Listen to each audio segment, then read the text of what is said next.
ያልኩ ወደ ኃጢአት የሚያዘነብል ነፃ ፈቃድ የታመመ ነው ምናምንና ፈቃዳችን አው ፈቃዱ እኮ አለ፣ ግን የእግዚአብሔር እገዛ ግን ያስፈልገናል። ይህ የእግዚአብሔር እገዛ ደግሞ ለሁሉም ሰው ነው።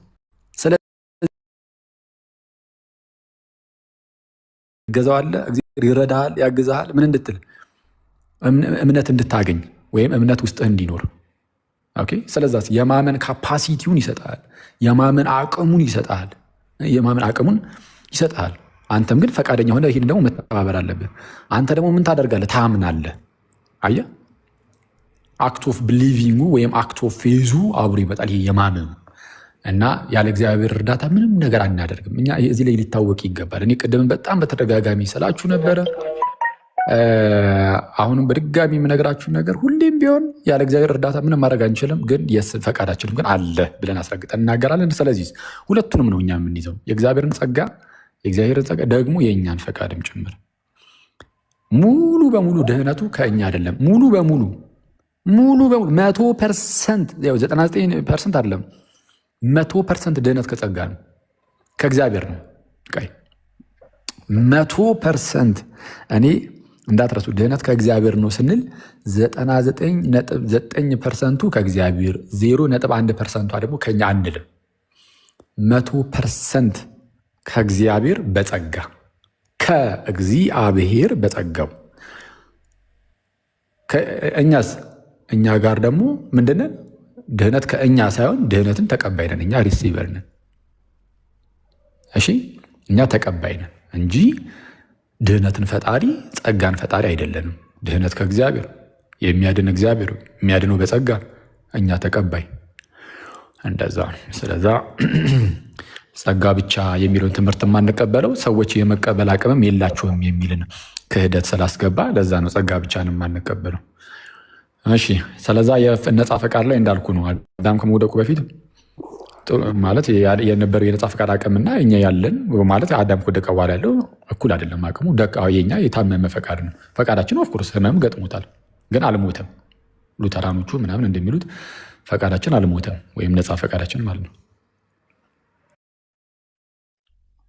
ኦኬ፣ ከዚሁ ጋር ያው ሀሳቡም እየተመለሰልኝ ነው፣ ግን አንዳንድ ጥያቄዎችም በድጋሚ እየተነሱብኝ ስለሆነ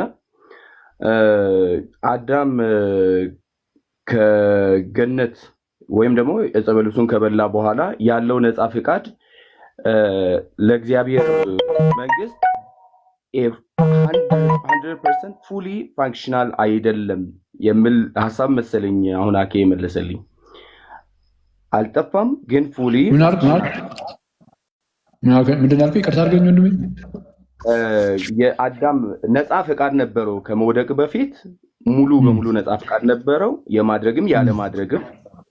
ከዛ በኋላ ከእግዚአብሔር መንግስት ከተለየ በኋላ ግን ለእግዚአብሔር መንግስት ያለው ምላሹ አነሰ እንጂ ጭራሽ አልጠፋም። ኦኬ፣ ሙሉ በሙሉ አልጠፋም። ትክክል፣ ሙሉ በሙሉ አልጠፋም። ህመም ነው ያገኘው፣ ህመም ገጠመው፣ ወድቋል። ግን ሙሉ በሙሉ ጥፍት ብሎ የሆነ እንስሳ አልሆነም። ነፃ ፈቃድ የሌለው እንስሳ አልሆነም። ከዚህ ጋር ተያይዞ ያው ከጸጋ ብቻ ጋር ሀሳቡ ጋር ተያይዞ የሚነሳው ጥያቄ ብዙ ጊዜ ጥቅስ ሲነሳ ወይ ከሮሜ ወይ ደግሞ ከኤፌሶን ነው የሚነሳውና በበደላችሁና ኤፌሶን 2 ላይ ያለውን ቃል በበደላችሁና በኃጢአታችሁ ሙታን ነበራችሁ ከዛ በኋላ በክርስቶስ ያው ሆናችሁ የሚል ቃል አለ። አንድ በጣም እዚህ ጋር ትኩረት አድርገህ እንድትሰማኝና እንድትመልስልኝ የምፈልገው አዳም ሙታን ነበራችሁ የሚለው ቃል አዳም ለእግዚአብሔር መንግስት ሙት ነበረ ወይ ነው ካልን እንዴት ነው ሪስፖንስ ሊሰጥ የሚችለው? ትንሽም ቢሆን ሪስፖንስ ለመስጠት ያው መሆን መቻል አለበት ለእግዚአብሔር መንግስት የሚል ጥያቄ አለኝ። አየህ ምን መሰለህ፣ አሟሟት በመጽሐፍ ቅዱሳችን ላይ ሙት የሚለው አገላለጽ ማለት ነው። በመጀመሪያ ደረጃ ኤፌሶን ምዕራፍ 2 ላይ አንተ እንዳልከው ይላል። ምን ይላል? በኃጢአታችሁና በበደላችሁ ሙታን በነበራችሁ ጊዜ ከልጁ ከክርስቶስ ኢየሱስ ጋር ሕይወትን ሰጣችሁ በጸጋ ድናችኋልና የሚል ቃል አለ። ስለዛ በኃጢአታችሁ በበደላችሁ ሙታን በነበራችሁ ጊዜ እግዚአብሔር በምህረቱ ባለጠጋ ስለሆነ ነው የሚለው ራሱ። ስለዛ ከኛ ምንም ነገር አይደለም። በቃ እግዚአብሔር በምህረቱ ባለጠጋ ስለሆነ ነው ብሎናል።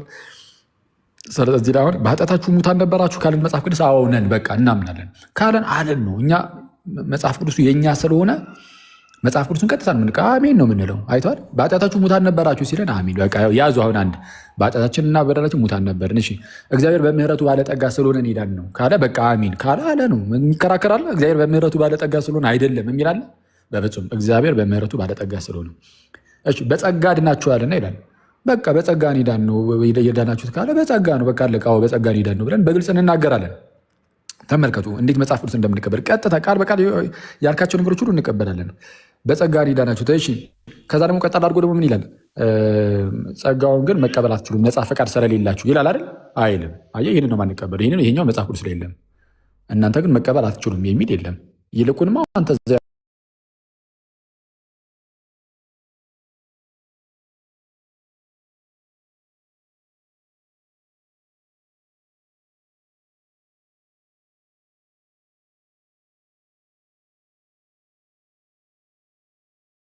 ቸዋልና ይህም የእግዚአብሔር ስጦታ ነው እንጂ ከእናንተ አይደለም ይላል።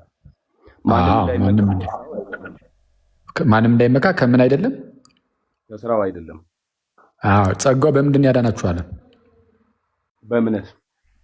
ከላይ ሙታን በነበራችሁ ጊዜ በጸጋው ድናችኋል አለን አይደል? ሙት የነበረው ሰውዬ በጸጋ ሄዳ ነው። ያ ሙት የነበረው ሰውዬ በጸጋ ሲድን ግን በምንድን ነው በጸጋ ሄዳ ነው? ጸጋው በምንድን ያዳነው? ሙቱን ሰውዬ ጸጋው በምንድን ያዳነው?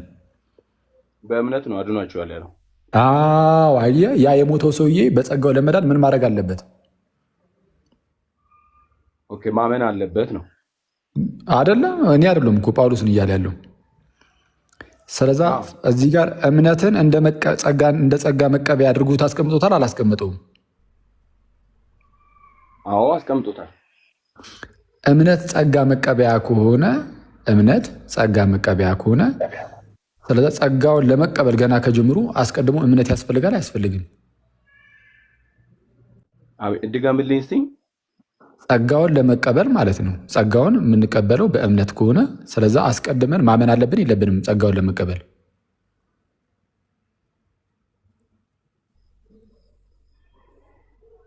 ኦኬ አዎ ማይ እንዳልል እንዴት አስረዳኝ እስቲ አንተው። ይኸው እዚህ ጋር ነው አሁን ቅድም የነበብክልኝ ላይ ችግር የለም። እሺ ማርክ ችግር የለም። ጸጋው በእምነት አድኗችኋል የሚለው ጸጋው ያዳናችሁ በምንድን ነው? በእምነት። ስለዛ እምነትን እዚህ ጋር የጸጋ መቀበያ መንገድ አድርጎታል አላደረገውም?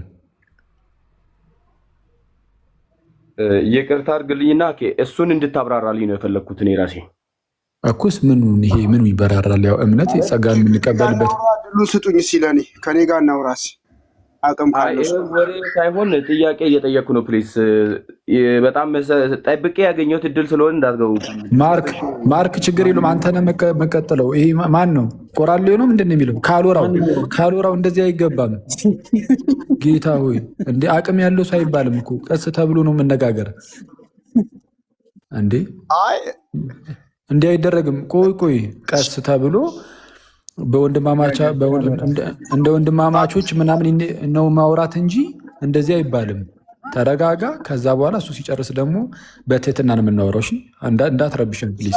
በዚህ ጉዳይ ላይ በጸጋ ዙሪያ ላይ እውቀቱ ስላለኝ ነው ከኔ ጋር ጥሩ ነው። እግዚአብሔር ይባርክልህ። ጥሩ እውቀት ከሆነ ያለ እግዚአብሔር ይባርክልህ ያለህን። ስለዚህ አንድ ይጠብቀን እናውራ። ፖለቲካውን ትተህ ሰው ሚዩት ሳያረግ ዝም ብለህ እየከፈትካት ፖለቲካ ነው። ምን አልከኝ? ፖለቲካ ቆይ አንዴ እንትን የሚረብሽ ከሆነ ምንም ሀሳብ ሳሰጡት ዝም ብላችሁ ታች አድርጉት፣ እንዳይረበሽ ማለት ነው፣ እንዳይበጠበጥ። ወደ ማርክ ልለፍና አውርዱት ጋይስ እና ከዛ በኋላ እንትን ይበል። ከዛ ተመልሶ ይምጣ።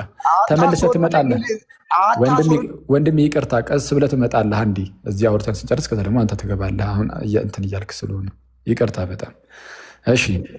ወደ ማርክ እንለፍና እሺ ዲያቆን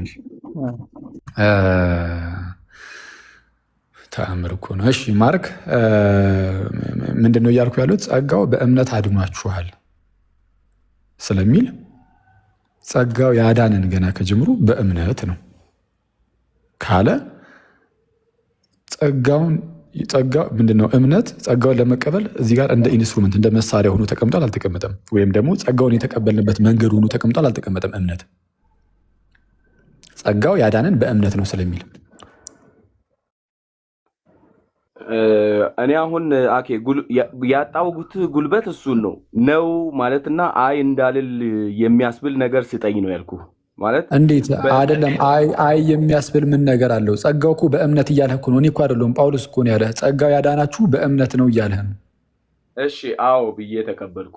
አዎ እንደ ኢንስትሩመንት ተሰጥቶ አዎ እንዴ ታዲያ ግልጽ አይደለም እንዴ? ቆይ ጸጋው በእምነት እኮ ነው ያለ። ጸጋው ያለ እምነት ቢል ኖሮ ቆይ እስቲ እንደዚህ እናደርገዋ። ጸጋው ያለ እምነት አድኗችኋል ቢል ከአንተ እምነት ሳይጠበቅ እንዲሁ ጸጋው አድኗችኋል ማለት ነው አይደለም? ምንም እምነትም ከአንተ ሳይጠበቅ ጸጋው ያለ እምነት ቢል ልክ ነው። እሺ በተቃራኒው ደግሞ ጸጋው በእምነት ብልስ ጸጋው በእምነት አድኗችኋል ቢል ኦኬ ከኔ እምነት ይጠበቅብኛል ማለት ነው። ትክክል። እሱ ነው የምልህ። አሁን ከላይ ቅድም አንተ የጠቀስከው ክፍል ላይ እዚሁ ይሄ ነው እንግዲህ ኤፌሶን ምዕራፍ 2 አይደል ያልከኝ?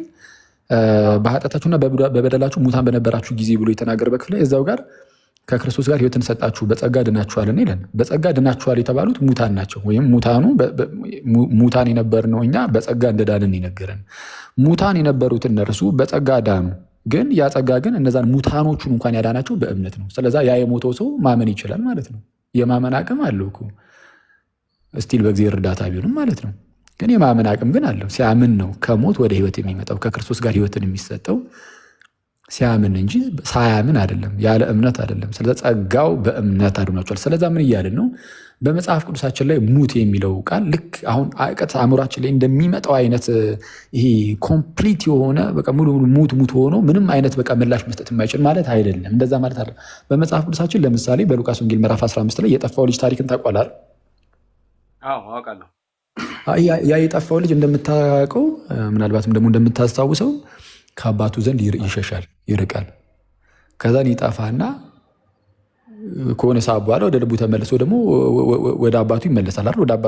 ወደ አባቴ ቤት መመለስ ይሻለኛል ብሎ ሲመለስ እናያለን። ሲመለስ ከአባቱ ቤት ኮበለለ፣ ጠፋ። ከዛን ተመለሰ። ከዛን አባትየው ምን ነበር ያለው? ይህ ልጅ ሞቶ ነበርና ሕያው ሆኗል። ይህ ልጅ ሞቶ ነበር ሕያው ሆኗል፣ ጠፍቶ ነበረ ተገኝቷል አለ። ይሄ ሞቶ ነበረ ሕያው ሆኗል አለ። ከአባቱ መራቁ በራሱ ሞት ነው ለልጁ። በቃ ሞት እንዲህ ነው። አየህ፣ በዛ በሞት ውስጥ ሆኖ ከአባቱ በራቀበት ሁኔታ ውስጥ ሆኖ ግን ወደ አባቴ እመለሳለሁ የሚል ነገር ደግሞ ወደ ልቡ ሲመጣም ደግሞ እናያለን። አየህ፣ ወደ ልቡ መለስ ብሎ አይ በቃ ወደ አባቴ ቤት ብሄድ ይሻለኛል። የሞተው ሰው ራሱ እንደዚህ ወደ አባቴ ቤት ብመለስ ይሻለኛል የሚል ነገርም ማሰብ ይችላል። ስለዛ ሞት ማለት በመጽሐፍ ቅዱሳችን ላይ ይሄ ስፒሪቹዋል የሆነው ሞት፣ መንፈሳዊ ሞት ምንድን ነው?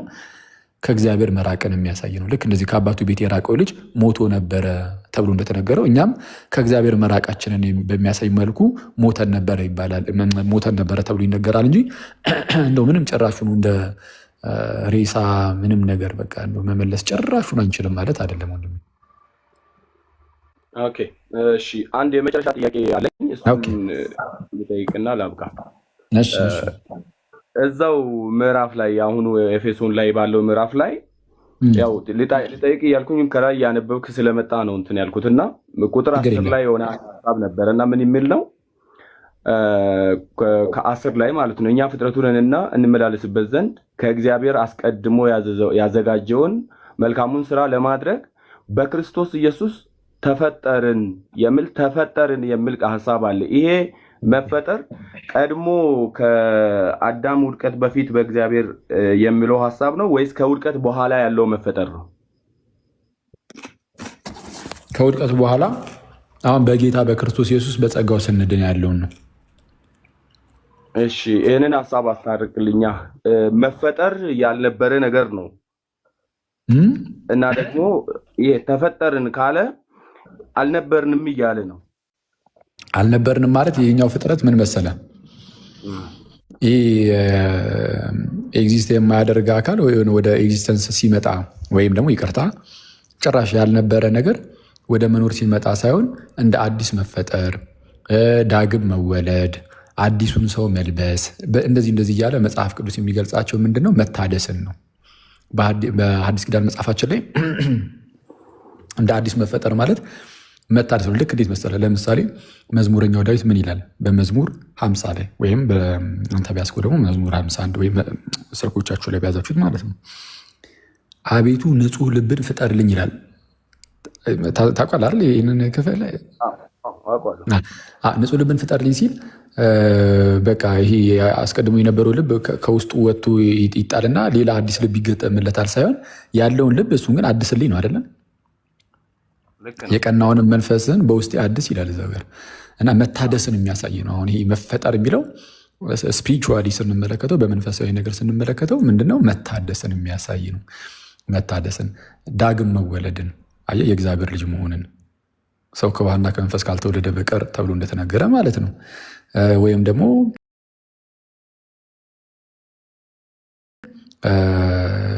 አይ ቲንክ ካልተሳሳትኩኝ ቆላሲስ ላይ አዲሱን ሰው ልበሱት ተብሎ እንደተነገረው እና ከዛ አንጻር የሚታይ ነው። ወይም በቲቶ ምዕራፍ 3 ቁጥር 5 ላይ ለአዲስ ልደት በሚሆነው መታጠብና በመንፈስ ቅዱስ መታደስ አዳነን እንጂ በእኛ በነበረው ስራ አይደለም ተብሎ እንደተነገረው ለአዲስ ልደት በሚሆነው መታጠብ። ለምን? ለአዲስ ልደት በሚሆነው አየህ፣ ዳግም ውልደት አዲስ ልደት ነው ይሄኛው። ለአዲስ ልደት በሚሆነው መታጠብ ጥምቀት ማለት ነው። በእርሱና ቀጠል አድርጎ ደግሞ በመንፈስ ቅዱስ በመታደስ አዳነን። አድሱን ነው አሁን የመታደስ ስራ ነው። እንደዛ ነው ወንድሜ። እሺ፣ በጣም አመሰግናለሁ። ምንም አይደለች። እሺ ማርከሽ አሁን ያኛው ወንድም ከመጣ አስገቡትና ልታወሩ ትችላላችሁ። እኔ እዚህ ጋር አራት ልጨርስ። ይቅርታና ማርካን ካለ አጠያይቅህ በጣም ደስ ስለሚልና በትህትና ስለምትጠይቅ አኬ ሲያብራራልህ በነበረው ነገር ላይ ምናልባት ተጨማሪ እንዲሆንህ የተወሰነ ነገር በሰጥ ደስ ይለኛል። ለእውቀትም ስለጠየቅ ማለት ነው። እና አንድ አናሎጂ ይሰጣል ወይም ደግሞ ምሳሌያዊ ገለጻ ይሰጣል። ለምሳሌ በጥልቅ ባህር ውስጥ ሰምጠህ የነበረ ከሆነ ዋናተኛ መጥቶ እጁን ቢዘረጋልህና የሞትህን እጁን ብትይዘው እና ብትድን ድነትህ ሙሉ ለሙሉ በአንተ ላይ የተመሰረተ አይደለም። ነገር ግን እጁን ስለያዝኩ እጁን አለመያዝህ ደግሞ ምን ሊያደርግ ይችላል? ከድነት ውጭ ሊያደርግ ይችላል። ይሄን ነው ሪስፖንሲቭ ፌስ ሊመልስ የሚችል ፍቃድ ብለን የምንናገረው ማለት ነው። ኢንኮንትራስት የማይመል ፈቃዱ ሙሉ ለሙሉ የሞተና መልስ ሊሰጥ ነው የማይችል ነው የሚለው እምነት ግን ምናልባት አንድ ቃልን እናንተ አብረን ብናነብ አስቀድመ ከያዝከው እምነት ጋር ወይም ደግሞ ይሄ ሊመልስ የማይችል ወይ መልስ ሊሰጥ የማይችል ሙሉ ለሙሉ የሞተ እምነት ነው የሚለውን ሙሉ ለሙሉ ሊያርቅ የሚችል የመጽሐፍ ቅዱስ ቃል አለ። እሱን ላንብብልህና እንትን እንላለን። ይሰማል? እየሰማሁ። መልካም። እሺ፣ የሐዋርያት ሥራ ምዕራፍ 13 ከቁጥር 46 ጀምሮ እንደዚህ ይላል። ጳውሎስና ባርናባስ በአንጾኪያ ቱርክ ሲያስተምሩ እንደዚህ ብሎ ይናገራሉ። በዛ አካባቢ የነበሩትን አይሁዳውያን ጳውሎስና ባርናባስም ገልጠው የእግዚአብሔር ቃል አስቀድሞ ለእናንተ ይነገር ዘንድ ያስፈልጋል፣ ከገፋችሁትና የዘላለም ሕይወት እንዳይገባችሁ በራሳችሁ ከፈረዳችሁ ግን እንሆ ወደ አሕዛብ ዞር እንላለን ይላል። ስለዚህ የዘላለምን ሕይወት መግፋትና ከራስ ላይ የድነትን መንገድ መቁረጥ ትችላለህ ማለት ነው አይደል? በዚህ ቃል መሰረት አዎ። ስለዚህ ተመልከት፣ በኔጌቲቭም በፖዚቲቭም ሳይድ እምነቱን መቀበልም ትችላለህ፣ እምነቱን ከራስ ላይ መግፋትም ትችላለህ። ይሄ ሪስፖንሲቭ ፌስ ወይም ደግሞ በቤተ ክርስቲያን ያለው ሊመልስ የሚችል እምነት የምንለው ይሄ ነው። እና የውሃውን ቀድሜ የነገርኩህን አናሎጂ ከያዝከው ያን ያህል አምቢጉቲ አይፈጥርም ለማለት ነው። እግዚአብሔር ይስጥልኝ። እንደዚህ የትህትና ጥያቄዎችን ጠይቅ። ይቅርታ አድርግልኝ፣ እዛ ጋር የሆነ ፖይንት አሁንም ብታብራራልኝ።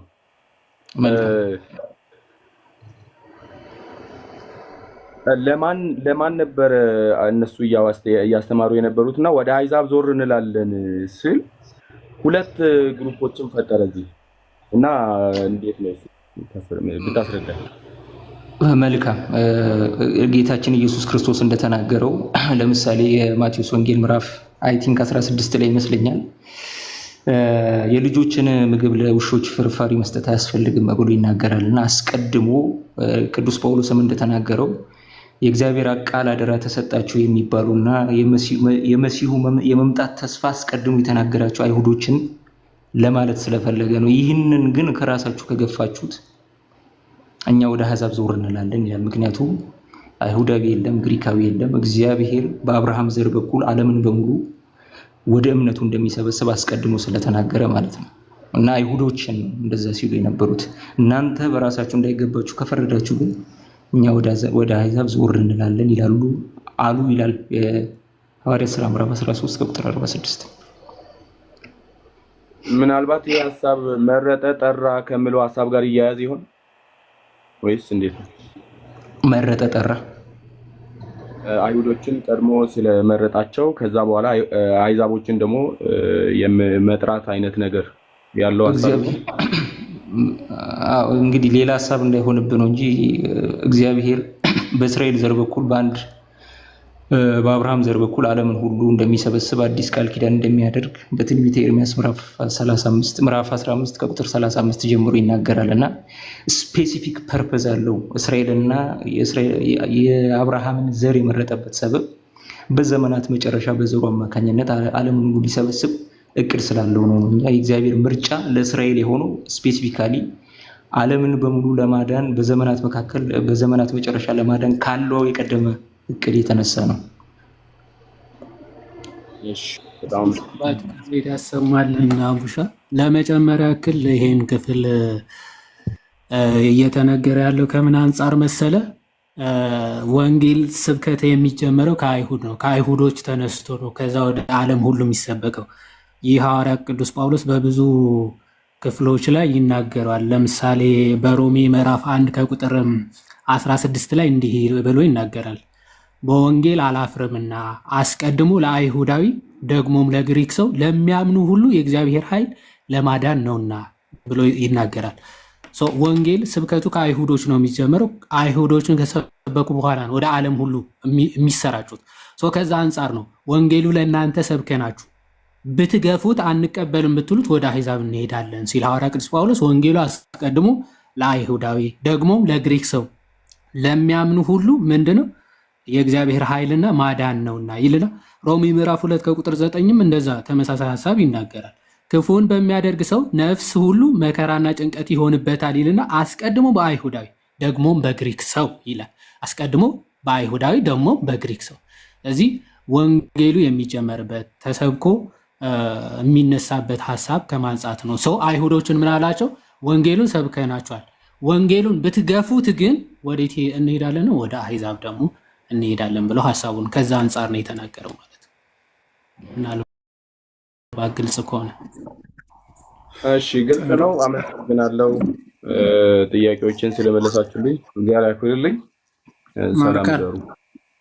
ማርካን ቅርታ ሳትወጣ ታረልጅን ፊት እንዳታሰሩ ቃል እሺ። አይ አንቺ አይ ለመጨመር አይደለም። በነገራችን ላይ ከዛ እሺ፣ አይ ከማርካን በፊት ካሎራው ያው ኢንቫይት አድርጌያለሁ። እምቢ ብሎል። ጎንደሬው ከታች እየጻፍክ ነው። አንዴም ሁለቴም ኢንቫይት አድርጌያለሁ። ዲክላይን አድርጎ ነው የወጣው። እንግዲህ ምንም ማድረግ አይቻልም። ለማንኛውም ማርካን ስነ ምግባሪ ደስ ይላል እንደዚህ ስጠይቅ ምናምን። ግን የየት ቤተ እምነት ነው ለመናገር ብትለይና ከሚድኑት ውስጥ ጌታ ደግሞ ረድቶ ወደዚች ቤተክርስቲያን ብትቀላቀለንም ደስ ይለናል። ብትጠይቅም ሞር ጥያቄዎችን ማለት ነው። እያንዳንዱ የቤተክርስቲያንን አስተምህሮ ትምህርት መሰረታዊ የሆነውን ነገር አውቀን ወደዚች ቅድስት ቤተክርስቲያን ብትመለስ ደስ ይለናል። ሜቢ የትኛው ከየት ቤተ እምነት ነህ እሱን ብትነግረን ደስ ይለናል። ያው ከቅድም ናታኒም ጠይቆኝ መልሼ ነበረና ከጴንጤ ነው። እኔ ጴንጤ ነኝ። እነሱ ሲያስተምሩ ስለሚከታተላቸው ያው ጥያቄ የተፈጠረብኝን ነገር ለመጠየቅ ነው የመጣሁት። ሜቢ እንደዚሁ ሲሆን ድጋሜ ተመልሼ ልመጣ ይሆናል። አሁን በጣም ብዙ መሰረታዊ ነገሮችም ስላሉ በዚህ ላይ በተለይ ትምህርተ ሥላሴን ጨምሮ ክርስቶሎጂን፣ ጥምቀትን፣ ስጋና ደምን እንዲሁም ትንሣኤ ሙታንን አምስቱ አዕማደ ምስጢራተ ቤተክርስቲያን ተብሎ የሚጠሩት ትልልቅ ምሰሶዎች የእምነት መሰረት የሚባሉ እነዚህ ናቸውና እነዚህ ሃይማኖት ናቸው፣ እምነት ናቸው። እነዚህ ላይ አንድ ሰው ማመን ያለበትና መዳን ያለበት በዚህ ትምህርት ስለሆነ እንግዲህ እስቲ ጌታ ይርዳ፣ ጠይቅ። ኤኒታይም ቤታችን ክፍት ነው እና ጌታ ይርዳ። እሺ፣ አሜን። አመሰግናለሁ። መልካም አዳር ይሁንላችሁ። ሰላም ይሁን። አሜን። እሺ፣ ሰላም ይሁን። ኦኬ። እሺ፣ ኦንሊሚ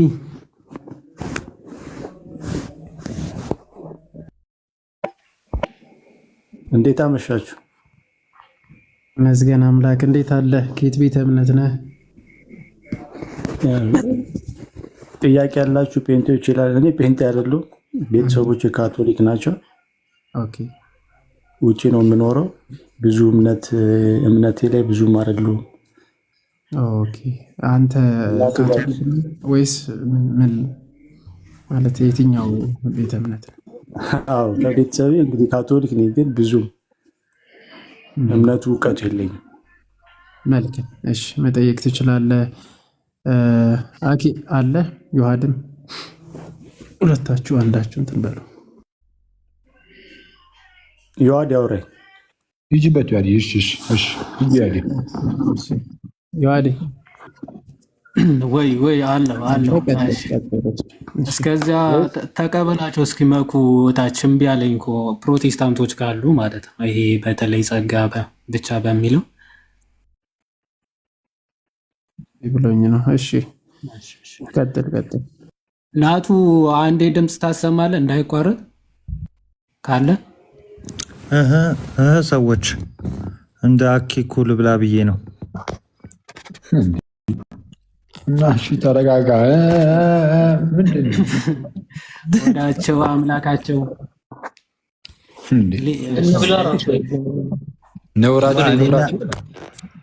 ልነበረ ነውራቸው ክብራቸው ልነበረ ቃሉ ነው የሚለው ቃሉ ነው የሚለው። ምን አደረክ አንተ? ወዳቸው አምላካቸው ያልኩት እናንተን ነበረ። ማናቸው እናንተ? ናቱ ነው እሳቸው ሁለታችሁ አይደለም እኔና አንተ።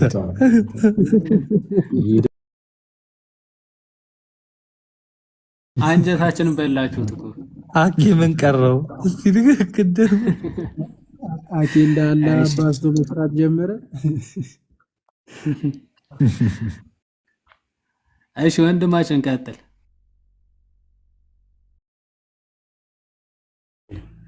እኔ ጥያቄ እንግዲህ ከአዳም ጀምሬ ነው የምጠይቀውና አዳም የተፈጠረው ከአራቱ ባሕርያተ ሥጋና ከሶስቱ ባሕርያተ ነፍስ ነው። ያው እሱ ሳይሆን ጥያቄ ነፃ ፍቃድ የተፈጠረ ነው ወይ ነው የመጀመሪያው ጥያቄ።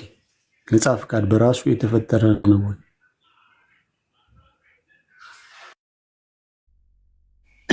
ኦኬ፣ ነፃ ፈቃድ ራሱ የተፈጠረ ነው ማለት አሁን ኤግዚስቲንግ ቢንግ አይደለም። ነፃ ፈቃድ ማለት የሆነ ራሽናል ቢንግ ወይም ደግሞ የሆነ ኤግዚስቲንግ ቢንግ አይደለም። ነፃ ፈቃድ ማለት አንድ አካል ወይም ደግሞ አንድ ፐርሰን የማድረግም ያለማድረግም ነፃነት ሲኖረው ማለት ነው። ፈቃድ ሲኖረው አሁን መላእክት ሰዎችን ይሄንን ፈቃድ አላቸው ተብሎ ይታመናል ማለት የፈቅደው አመዛዝ ነው። አስበው ራሽናል ቢንግ መሆን ማለት ነው። አስበው አመዛዝ ነው። ይሄ ይጠቅማል፣ ይሄ አይጠቅምም፣ ይሄን ባደርግ ይሄ ይጠቅመኛል፣ ይሄን ባላደርግ ግን አይጠቅመኝም ብሎ አመዛዝ ነው። ማድረግና አለማድረግ ነው ነፃ ፈቃድ ነው። ሰው የሆነ ቢንግ አይደለም፣ ወይም ደግሞ አካል ግዘፍ ምናምን ያለው ነገር አይደለም። ሰው ፍጡር ነው ወይስ ፍጡር አይደለም ማለት እንዴት ማለት ከምን አንፃር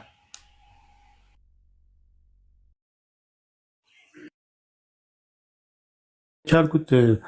ነፃ ፍቃድ የተፈጠረ ወይም ያልተፈጠረ ከሆነ እንዳለ ነፃ ፍቃድ እንዳለን በምንድን ነው ልናቅ የምንችለው? ያንን አንድ ላይ አድርገህ ብታስረዳኝ። ነፃ ፍቃድ በራሱ ኦኬ። አሁን የሰው ልጅ ነፃ ፈቃድ እንዳለው በምንድነው ማወቅ የሚችለው? አንድ አሁን ይሄ የእግዚአብሔር አርአያና አምሳል የሚሉ በነገራችን ላይ ከነፃነትም አንፃር የሚፈቱ አባቶች አሉ። በእግዚአብሔር አርአያና አምሳል የሰው ልጅ ተፈጠረ የሚለው የሰው ልጅ አዋቂ ወይም ደግሞ የሚያገናዝብ ህሊና፣ አእምሮ፣ አዋቂነትን፣ ለባዊነትን ያለው ፍጡር መሆኑ እሱ አንድ የነፃ ፈቃድ ማሳያ ነው። ሁለተኛ ግን እግዚአብሔር አምላክ ነፃ ፈቃድ እንዳለው ሲያጠይቅ መጀመሪያ አዳምን ከፈጠረው በኋላ አመዛዝኖ ወዶ ፈቅዶ እግዚአብሔርን መገዛት የሚችል ፍጡር መሆኑ ሲያጠይቅ ምን ብሎታል? ዕፀ በለስን ከዚች ዕፀ በለስ አትብላ። ያው ራሽናል ቢንግ ወይም ደግሞ ነፃ ፈቃድ ላለው አካል ነው፣ ወይም ደግሞ ማድረግም አለማድረግም ለሚችል አካል ነው እንዲህ አድርግ አታድርግ ብለህ ትእዛዝ የምትሰጠው። እግዚአብሔር አምላክ ሰውን ከፈጠረ በኋላ ምን ብሎታል? ዕፀ በለስን ወይም ደግሞ ያችን ፍሬን አትብላ አለውና ብትበላ ምን ታገኛ? ሞትን ትሞታለህ። ኦኬ።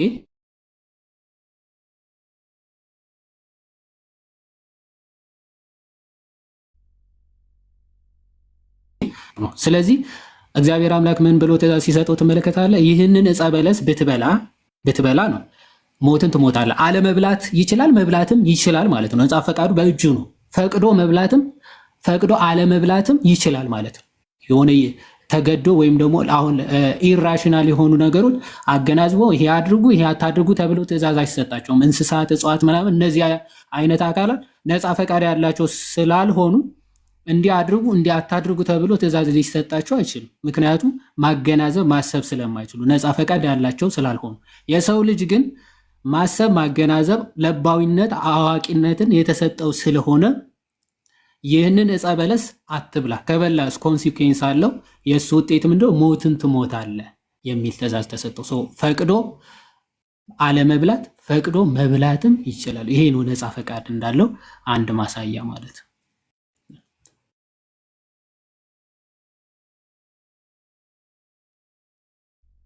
እሺ ወዲ ስለ ስላሴም ብጠይቅ ችግር የለውም። ይሄ ግልጽ ነው። ርዕሱ ላይ ቢኮኔክሽን ገስ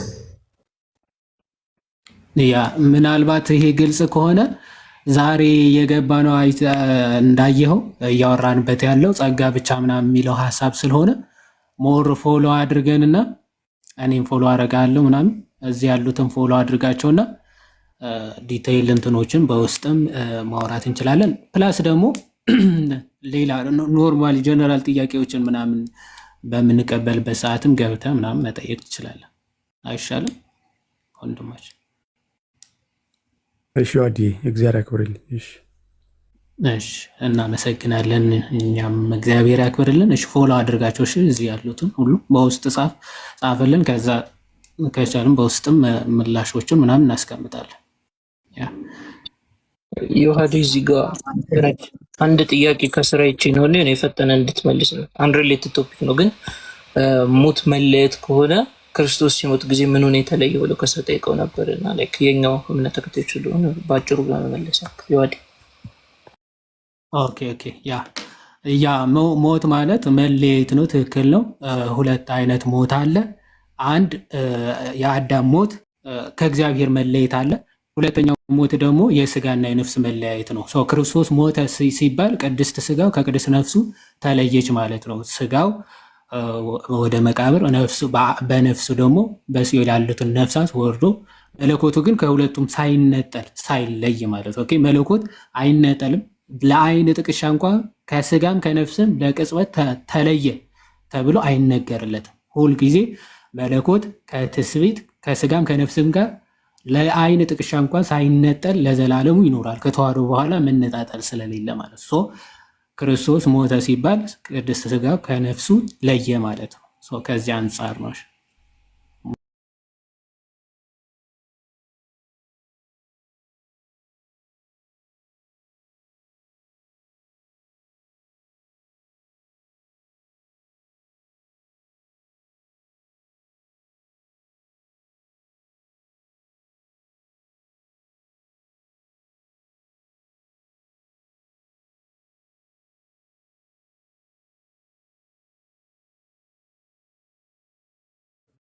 እስቲ እንዴት ከምን አንጻር የሚለው እኮ ነው የምንድንበት እምነት የእግዚአብሔር ስጦታ ነው ሲባል ከምን አንጻር? አሁን ዝም ብሎ ቃሉን መጠቀም ብቻ አይደለም። አሁን ቅድምም ብያለሁ፣ ከዚህ ቀደምም እንዳልነው ቃላቱ ያዘሉት ሀሳብ ምንድን ነው የሚለው ነው እኛ በጣም የሚያሳስበን ሀሳቡ ላይ ነው ትኩረት የምናደርገው። ለምሳሌ ጸጋ ብቻ ሲል አንድ ሰው ከዚህ ቀደም እንዳልነው ማለት ነው ጸጋ ብቻ ሲል አይኔ በመልካም ስራ ታይቶብኝ ምናምን አይደለም ጌታ ያዳነኝ እንደው በቃ እንደው በጸጋውን የዳንኩት እንጂ በእኔ ስራ አይደለም ብሎ ለመናገር ጸጋ ብቻ ቢል አንከራከረውም። በቃ የጉንጭ አልፋ ክርክር ውስጥ አንገባም። ይሄ ጸጋ ብቻ የሚለውን ቃሏን ስለተጠቀመ ብቻ ማለት ነው ይሄ ቃላት ጦርነት ነው የሚሆነው። የምርም የኛ ስራችን ታይቶ አይደለም ጌታ ያዳነን፣ እንዲያው በጸጋውን ያዳነን። አምነን ስንጠመቅ በቃ ያድነናል። እኛ መቀበል ብቻ እንጂ ከኛ ምን መልካም ስራ ሰርተን የዳንን ቢሆን ኖሮማ ለመልካም ስራችን እንደ ክፍያ እየተሰጠን በሆነ ነበረ። እና ምንም ያልተቀበልነው ነገር የለም። የተቀበልነው ነው በቃ አለቀ። በቃ ተሰጠን፣ እኛ ተቀበልን። እኛ ተቀባይ ነን። ግን ተቀባይ ግን ነን። የስ ሚኒንግ አክቲቭሊ የስ ተቀብለናል። ይህ ይታወቃል። ፈቃድ አለን ማለት ነው መቀበል ላይ እና ለምሳሌ ይህንን ለማሴት ቅድም እንዳልኩ ይሄ በእኔ በስራ አይደለም የሚዳንኩት ለማለት አንድ ሰው ጸጋ ብቻ ቢል እሱ አያጨቃጭቅም። ስለ ጸጋ ብቻ ላይ የምንጨቃጨቀው ለምንድን ነው ብለናል። በቃ ነፃ ፈቃድ የለንም ያለኛ ፈቃድ እንደዚሁ አዳነን የሚል ነገር ስላለው ጸጋ ብቻ የሚለው ትምህርት ለዛ ነው የምንከራከረው። አሁንም እምነት የእግዚአብሔር ስጦታ ነው ሲባልም ምን እየተባለ ነው? ያለ እግዚአብሔር እርዳታ ማመን አልችልም ለማለት ፈልገ ከሆነ ይከን ጎ በዘት ከቃሉ ጋር ችግር የለብንም። በቃ ማለት ከቃሉ ጋር በዛው ልትሄድበት ትችላለን። ያን ያህል ችግር የለብንም። በጌታ እርዳታ አመንኩኝ ለማለት ከሆነ ሚኒንግ የስኔ ነፃ ፈቃድ አለኝ። ጭራሹን ምንም የማመን አቅሙ ሙሉ በሙሉ ጠፍቶ እኔ ውስጥ ጠፍቶ ዝም ብሎ ብቻ እምነት እየሰጠኝ ምናምን ሳይሆን እያልክ ያለው ይልቁንም ግን አዎ የማመን ነፃ ፈቃድ አለኝ፣ ግን እንደዛም ቢሆንም ግን ያለ እግዚአብሔር እርዳታ አላምን እያልክ ከሆነ ችግር የለውም። እሱ ጤናማ ነው። ወይም ደግሞ ልክ ቅዱስ ዮሐንስ አፈወርቅ እንደሚናገረው ገና ከጅምሩ ለማመን ራሱን መስማት አለብህ። መስማትም ደግሞ በእግዚአብሔር ቃል ነው ብሏል። እምነት ከመስማት ነው፣ መስማትም በእግዚአብሔር ቃል ነው ይላል። እምነት ከመስማት የሚነሳ ነው ብሎናል። ከመስማት የምንሰማው እኛ ነን። የምንሰማው እኛ ነን። ከምንሰማው ከዛ ነገር ደግሞ እምነት አለ፣ እምነት ይመጣል። እምነት ከመስማት ነው። ከመስማት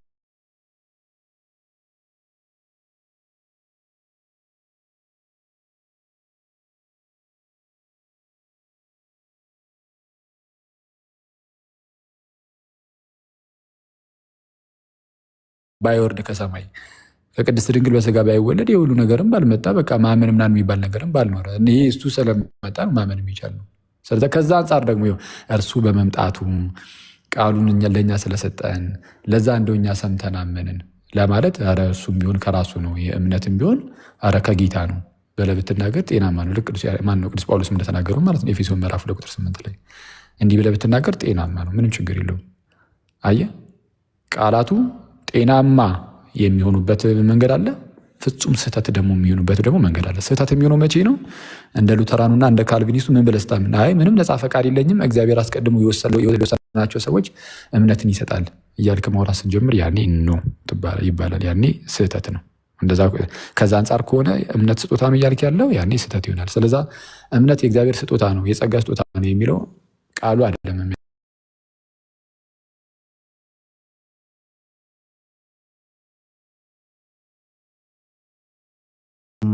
ስለዚህ ስናጠቃልለው በዚህ ረገድ እግዚአብሔር አብ ልጁን ያለምንም ከኛ ምንም ሳይፈልግ ወይም ደግሞ ያለምንም ምክንያት ስለ እኛ እንዲወደውን ሰጠን፣ ልጁን ሰጠን። ልጁ ደግሞ ስለ እኛ ብሎ መከራን ተቀበለ፣ ተሰቀለ፣ እኛን አስተማረ። ያ አስተምህሮት ደግሞ ሃይማኖት ወይም ደግሞ እምነት ከእርሱ የተሰጠ ወይ ሃይማኖቱ ማለት ነው። ኦብጀክቲቭሊ ሃይማኖቱ ከእግዚአብሔር የተሰጠ ነው። አሜን ብሎ የመቀበል ግን ከእኛ ነው ማለት ነው። ስለዚህ አሜን ብሎ እኛ ካልተቀበል ነው አንችልም፣ መዳን አንችልም ማለት ነው። ስለዚህ ከሰው የሚጠበቀው አሜን ብሎ ያንን ጸጋ መቀበል ነው። የእግዚአብሔር እርዳታ ይሄው እንዲሁ ስለወደደን ሰጠን፣ ልጁን ሰጠን፣ ይሄው አስተማረን።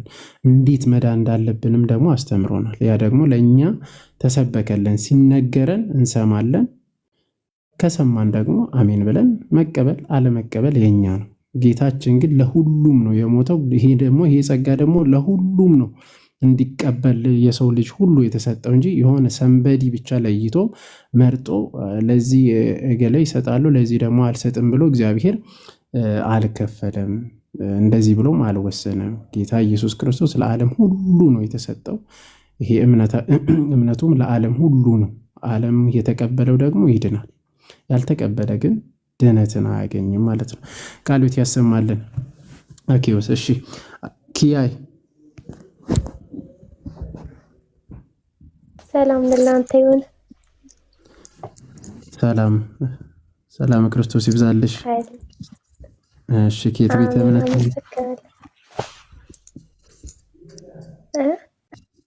ከየት ቤተ እምነት ነሽ? ጥያቄሽ? እኔ ኦርቶዶክስ ነኝ። ክርስቲያን። እሺ፣ ርዕሱ አክቹዋሊ ጥያቄ ያላችሁ ጴንጤዎች ጠይቁ ነው የሚለው። እሺ፣ ጥያቄሽ ምን ነበረ? ለማንኛውም እንቀበል። አይ በስንት ጸሎት ነው የገባሁት፣ ለዛ ነው በጣም ረጅም ጊዜ ነው። እሺ፣ ቀጥይ። እሺ የኔ ጥያቄዎች ትንሽ በዛ ይላሉ እና ያን ጊዜ ያላችሁ መልሱልኛላችሁ። ሜቢ እንትን እንዳይሆን ከርዕሱ ወጣ ያለ እንዳይሆን የኔን ፎሎ አድርጊና ሜቢ ዮሐድንም ፎሎ ባክ መልስልሻለን። በውስጥ ሰፋ ባለ በቴሌግራም ላይ ብንሰጥሽ መልካም ነው። እኔ አሁን ይሄው ፎሎ አድርጌሻለሁ እንትን እንዳይሆን ፎሎ ሁላችንም አድርጊ። በውስጥ ሰፋ ባለ እንትን ብንሰጥሽ መልካም ነው። እሺ አመሰግናለሁ። ምናልባት እየሰማሽ ከነበረ ግን ክያ በርዕሱ ዙሪያ ጥያቄ ካለሽ ይቻላል። በርዕሱ ዙሪያ ማለት ነው ለአሁን ካልሆነ ግን ሌሎች ከሆኑ ግን በውስጥ እንዳለሽ በሰፊው ይቻላል። አዎ አይ አልሰማኋችሁም። እኔ አሁን ዞር ዞር ስል ያየኋችሁ እና ድሌ ልሞክር ብዬ ነበረ እንጂ አልሰማሁም። እሺ እንደዛ ከሆነ በቃ ፎሎ አድርጊንና በውስጥ ጻፊልን። መኩ እንትና ናቲም አለ እዚህ ያሉት እነ ካካ ምናምን አቡሻ ምናምን እንትን አድርገሻቸው ፎሎ አድርገሽ በውስጥ ጻፊላቸውና እንመልሳለን። እሺ እሺ አመሰግናለሁ። እሺ አስወጡኝ። እሺ አልችልም መውጣት። እኔን አታግል አኬ በጽፊለትም ማንም አይሰማሽም። ዮሐዲ ትዝ ይላል but the Lord's days was free from all sins የሚለው ትርጓሜ but the Lord's days was free from all sins የሚለው ትርጓሜ እንዴ ያ አኩቻ ትርጉም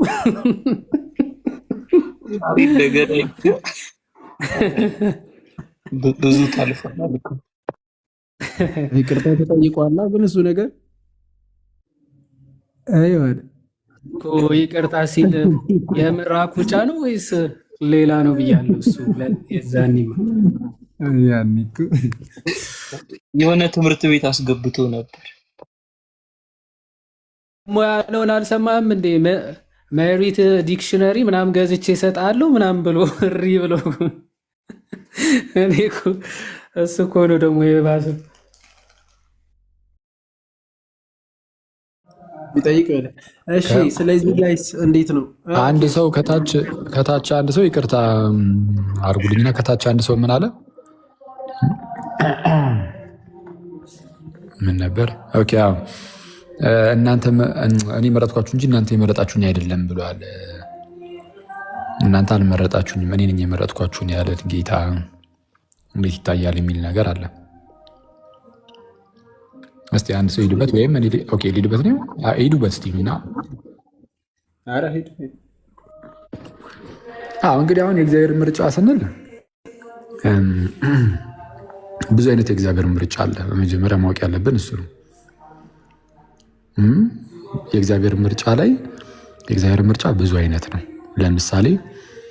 ለምሳሌ እግዚአብሔር በብሉይ ኪዳን ነቢያትን ሲያስነሳ አይተናል። መርጦ ማለት ነው። በቃ እንዲሁ ከህዝቡ መካከል ነቢያትን መርጦ ቃሉን በእነርሱ በኩል ሲልክ አይተናል።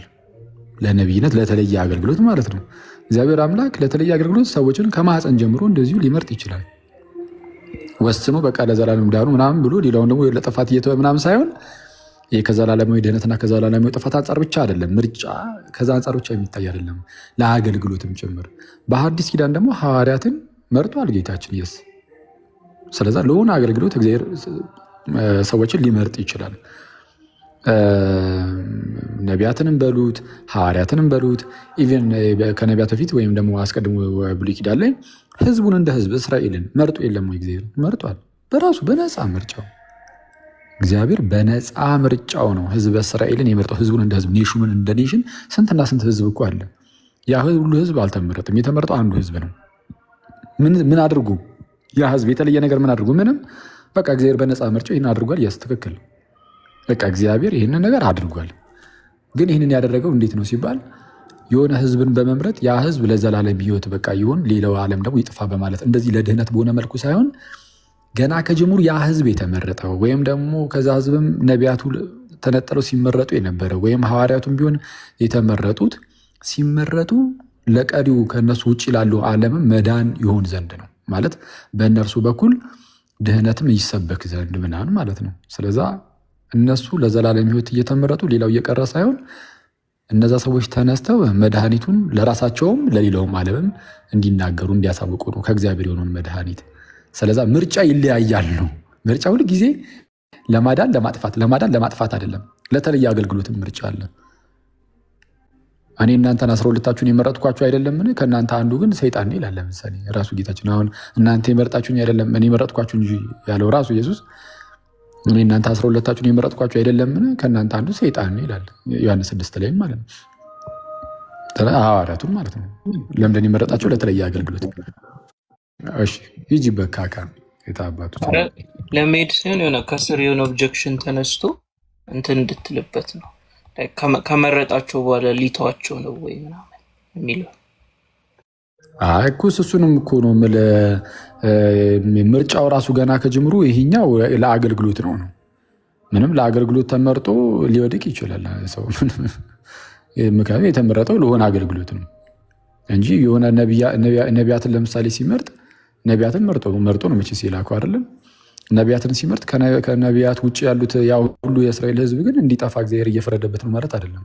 ለሆነ አገልግሎት እግዚአብሔር ሰዎችን ይለያል፣ ይመርጣል፣ ፒክ ያደርጋል። የስ ከድህነት አንጻር ከሆነ ግን የሚያምኑ ሁሉ ይድኑ ዘንድ አሕዛብም አይሁዳውያንም ሁሉም የተመረጠ ነው። ይህ ምርጫው ለሰዎች ሁሉ ደግሞ የደረሰ ደግሞ ምርጫ አለ። ለማን? ለሁሉም፣ ለአሕዛብም ለአይሁዳውያንም። አይሁዳዊ የለም፣ የግሪክ ሰው የለም፣ ወንድ የለም፣ ሴት የለም፣ ባሪያ የለም፣ ጨዋ የለም ተብሎ እንደተነገረው አንዱ ጌታ የሁሉ ጌታ እየተባለ እንደተነገረው ከድህነት አንጻር በተለይ በዚህ በሐዲስ ኪዳን በዚህ በዘፍጥረት ምዕራፍ 18 ቁጥር 22 ላይ አሕዛብ በዘር ይባረካሉ የሚል የተስፋን ቃል አብርሃም እንደተቀበለ ሁሉ አሕዛብ በዘር ይባረካሉ። በቃ በክርስቶስ የሆነው በረከት መባረክ ለሁሉ ፍጥረት ሆኗልና የሚያምኑ ሁሉ ይድኑ ዘንድ የእግዚአብሔር ምርጫ ነው ከድህነት አንጻር እና እንደዛ ነው።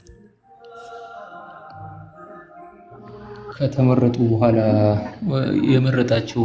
ከመረጣቸው በኋላ ሊተዋቸው ነው የሚለው አስመልክቶ አንድ የመጽሐፍ ቅዱስ ቃል እንትን ልበልና ለምሳሌ ያክል ክርስቲያኖች ከጸጋው ሊወድቁ እንደሚችሉ ቅዱስ ጳውሎስ ያስተምራል ራሱ። አሁን ለምሳሌ የገላትያ መልእክት ምዕራፍ አይ ቲንክ 5 ላይ በሕግ ልትጸድቁ የምትፈልጉ እንግዲህ ከጸጋው ተለይታችሁ ወድቃችኋል ብሎ ይናገራል ማለት ነው። እና ስሩ ሎጂካል ኮንሲስተንሲ አሁን እንግዲህ የተመረጡት በጸጋ ከሆነ እንግዲህ ከጸጋው ተለይታችሁ ልትወድቁ ትችላላችሁ የሚል ቅዱስ ጳውሎስ ራሱ ያስቀምጣል ማለት ነው። እና አንዳንዴ መመረጥን ኢነ ፓሲቭ ሴንስ መመልከት ነው። በነገራችን ላይ አክቲቭ ወይ እንደው በግለሰብ ደረጃ አትመልከቱት። ለምሳሌ ማንም በክርስቶስ ቢሆን አዲስ ፍጥረት ነው በክርስቶስ መረጠን ብሎ ሲናገር ኢንዲቪዥዋሊ አይደለም የሚታየው፣ ህብረታዊ ሲሆን ነው ኢነ ኮርፖራል ሴንስ እንደሚባለው ማለት ነው። ስለዚህ እንደው በግለሰብ ደረጃ ነጥቆህ አንድ ቦታ ያስቀምጣል ማለት ሳይሆን ራሱ እግዚአብሔር ለማዳን ባስቀመጠው ነገር ውስጥ ስትሆን ኮርፖራሊ ተመርጠሃል ማለት ነው። ነገር ግን በራስህ ፈቃድ ደግሞ ከጸጋው ተለይተህ ልትወድቅ እንደምትችል ገላትያ ምዕራፍ 5 ከቁጥር 3 ጀምሮ ይናገራል ማለት ነው።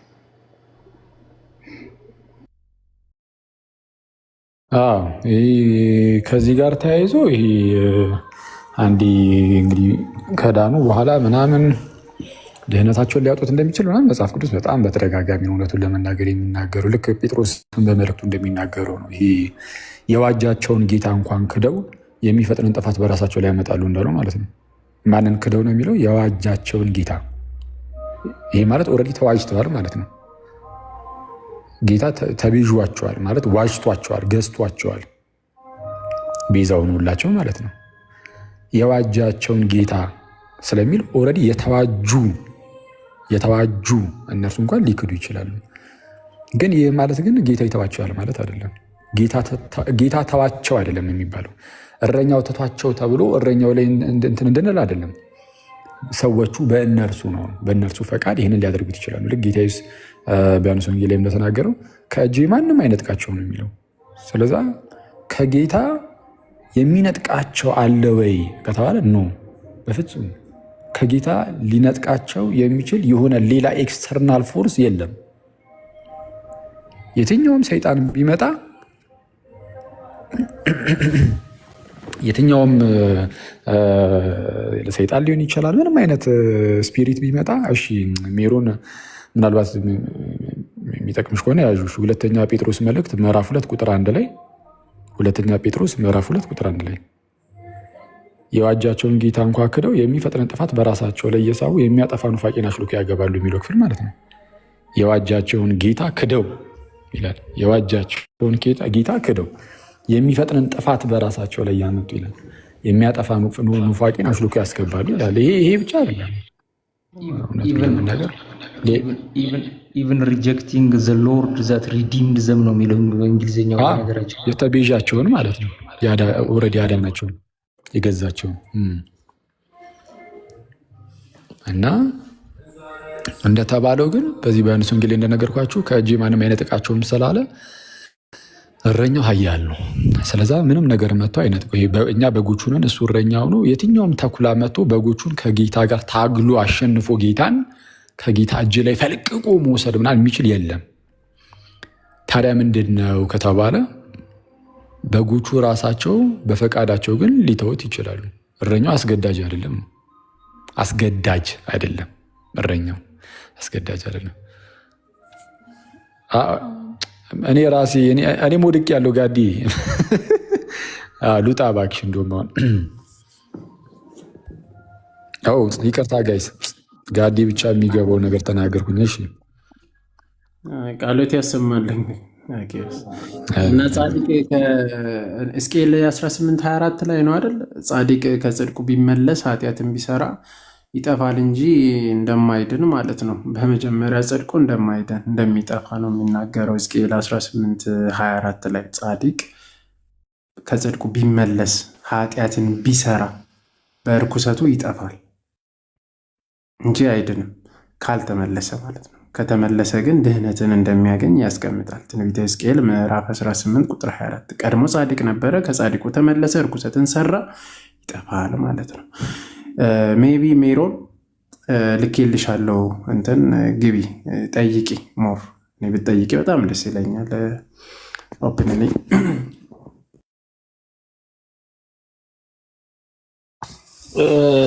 እዚህ ጋር ይሄ ማቴዎስ 25:34 ያለው ዓለም ሳይፈጠር በፊት የተዘጋጀላችሁ ኪንግደም የሚለው ላይ እሱ ላይ ሂዱበት። ያ እሱ ላይ ጋዲ ላይ እንሄዳለን በኋላ። ኧረ ከታች ጋዲ ላይ እንደሚጽፉ ጋዲ አይዞ ግባ፣ የኛው የወንድም ውጭ ቤት ነው።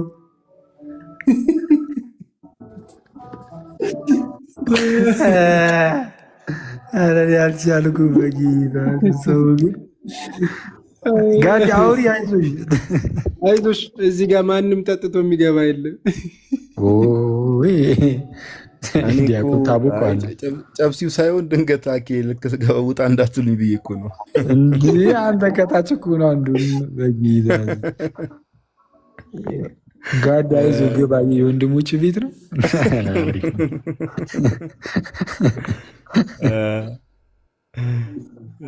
እኔ እዚህ ገፍትሬ ሳይ እኮ ገርሞኛል እኮ ጨስ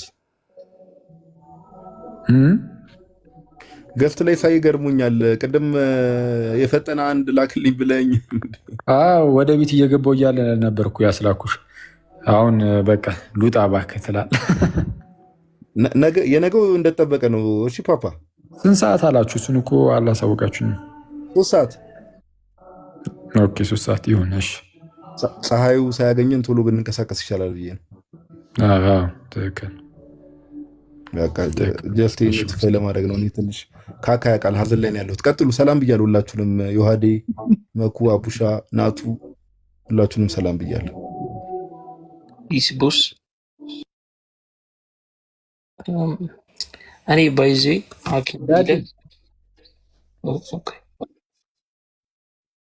ቀጥ መኩ ሶሪ አይ ጋዲን ሰላም ለማለት ነው አለ ጋዲ መክፍዚ ከበጀማው ከም ጅርቱ አቦ አከመከም ጀረባክ የት ነው አሁን? አፋር ነው? ድሬዳዋ፣ ሐረር? አሁን ሐረር ገብቻለሁ። ትናንት ነው አፋር የነበርኩት። እኔ እኮ ወደ ሐረር የባለፈው ፎቢያ እኮ ስማ ዮሐዴ፣ የባለፈው ውጣ የሚለው ቃል በጣም ውስጤ ከመግባቱ የተነሳ ማለት ነው የሆነ ላይቭ ላይ ጭራሽ ሴጣን ለማውጣት እየሞከሩ ነበር አሉ እና እሱ ልክ ሳይ ልወጣ ነበር። ተማሪ ወጣ ብዬ ላስደነግጠ ነበርኩ። ከባድ ነው ግን እሱ ቪዲዮ ምን ነው ግን የምሬ ገስት ላይ ምናምን ነገር መስቀል ይዞ ይሄ ውጣ መስቀል ይዞ ገስት ላይ ምናምን ነገር የሆነ ቪዲዮ ይሻላል ላልከሰውዬ ምንድን ነው የምሬን እኮ ነው። አይ እሱ እስቲ ናቱን ልጠይቀው። ዲያቆን ናታኒም የለ ካለ አቤት በለኝ። የለም ያቦካዋል እባክህ። ቪዲዮ አሳይቶ ነው የሚሄድበት እሱ ጭራሽ። አይ ግን እኔ ምንም ስርዓት የሌለው አግባብ የሌለው ነገር ነው። ለማንኛውም ርዕስ ስላልሆነ ችግር የለውም። እሺ አይ ቲንክ ከቪኪ ጋር የሚገናኘውን አይደለም። እኔ ሌላ ነው እያልኩ ያለሁት። እሺ መኩም ልታሳየን ነው ፓፓ? እኔም ሐረርን በማታ ላሳያችሁ ነበረ። ምን ያደርጋል ናቱ በትልቁ አርጉታ እንደ መኩን ስማ አንተ ያለ ናቱ አይቻልም መሰለኝ ማለት እስቲ አድርጊ። ኧረ በላ ዘግታለች። ዝግትግት አድርጋ ነው ሄደችው። አይናቱ ምስሩን እየሰራ ይሆናል እባክህ ናቱ በዚህ ሰዓት ናቱ አታያውራም እንዴ? ሲጀምር ይተኛል እንዴ? ቤት ገብቶ ቀልደኛ። እስካሁን ከብሉይ ኪዳን አልወጣችም። ብኩርናውን ልገዛ ነው መሰለኝ በምስር ወጥ ስሪ። አይዞሽ መኩ ደግሞ አንተ ስንት ቀን ተመከርክ? ዲያቆናትን በሴት አንቀጽ አትጥራ ስሪ ምናምን እያልክ አትጥራ እንዴ? አይ ምስሩን እኮ ነው። የት ነው ያለው? እየሰራ ነው። ናቱን ባታከብር ክህነቱን አክብር አንተ ሰውዬ። አዎ እስቲ ኩሽና ነው ናውጣ አግባ እንዴ? ምንድን ነው ይህ ልጅ እንዴ? ዮሐዴ ምንድን ነው የሚለው? ኧረ በጾሙ የምን አግባ ነው እንዴ? ስገድ ነው የሚባለው። እኔ አሁን ቅድም ከዮሐድ ጋር ተደዋውለን ነበረ። እኔም ስገድ ስለው ዮሐዴም ስገድ ሲለኝ ነበረ።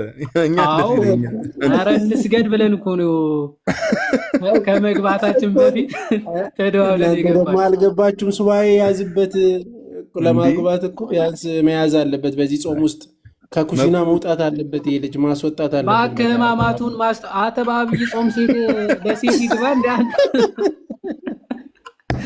ኧረ ክርስቶስን ያሰብበት አግባ ይላል። መኩ ግን ከሐረር እንዴት ነው? እስካሁን ምንም ተስፋ የለውም ማለት ስማ ጃፓኗ ነበረ የሐረሯ ሆኗል። ደግሞ አሁን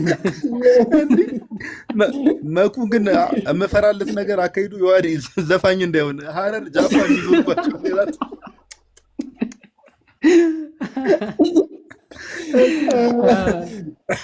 ስማ ነገ ወደ ሶማሌ ነኝ የዋዴ ሚሊዤ ልል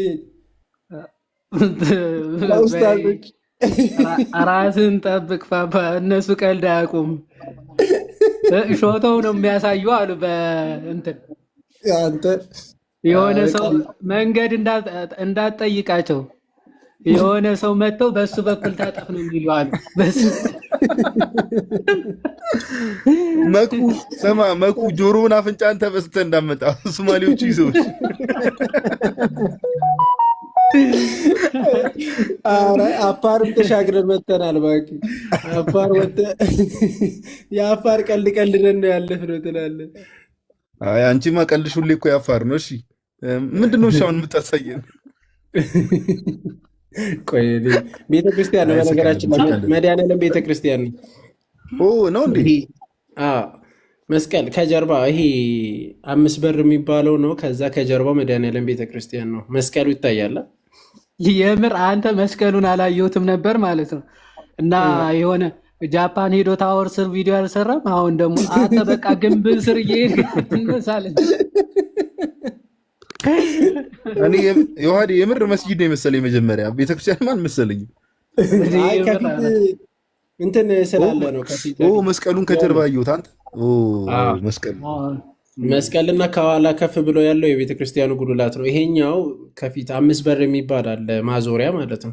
እሱ ነው እንትን ያደረገው። ድሬዳዋ ግን የተቀበለ ሰው የለም መጥቶ። ድሬዳዋ አልገባውም። አፋር ነው ዛሬ፣ ሐረር ነው። እንግዲህ ነገ ወደ ሶማሌ እንሄዳለን። ሉሲን ይዛችሁ ነው እንዴ እየዞራችሁ ያላችሁት?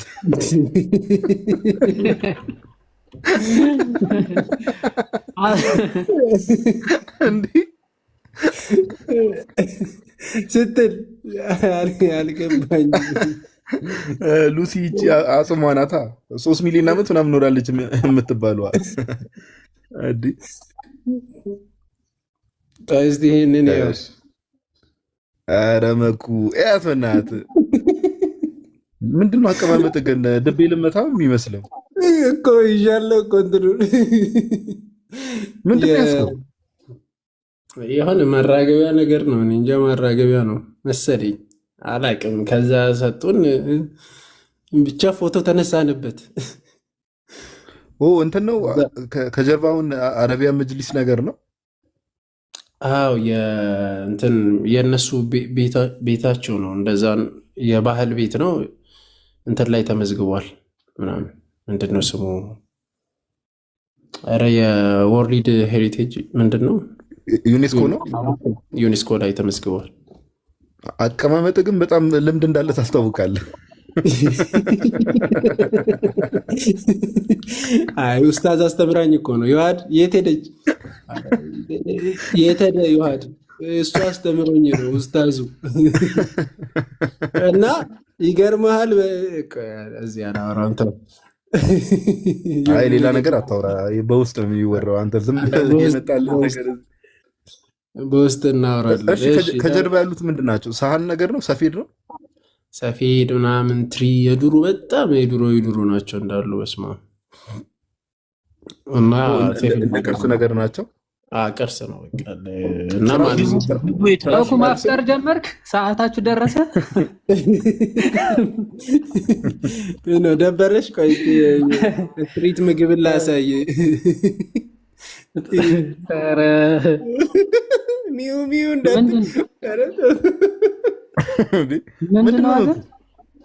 ድንች ይታየኛል። ድንች ነው።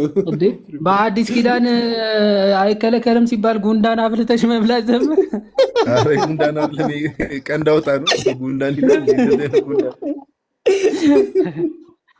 ኦኬ ሐረር ባህላዊ ነው።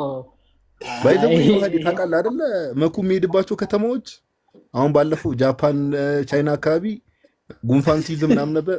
ጉንፋን ሲይዝ የጉንዳን ሾርባ ነው ያበደ መድኃኒት ያበደ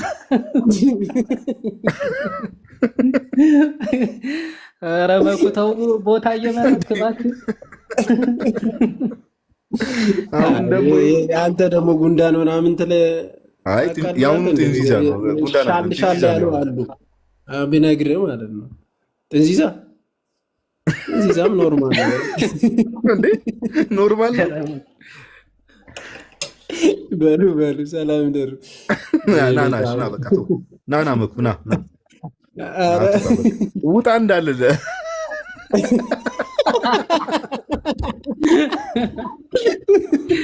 ለሁለት ውጣ መላለ እኔና የዋዴ ሂድ ውጣ እንዳለ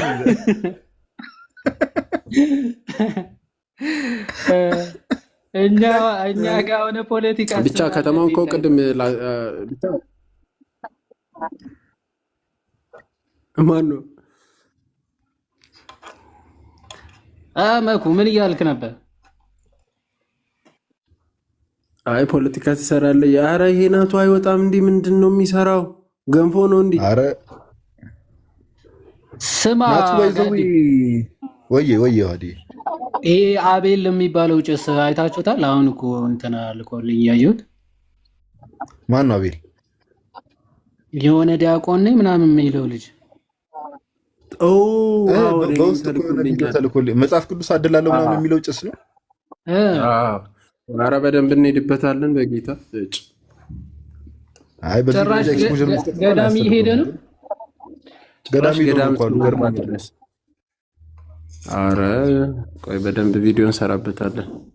መድረስ አለበት አይመስለኝም እኮ።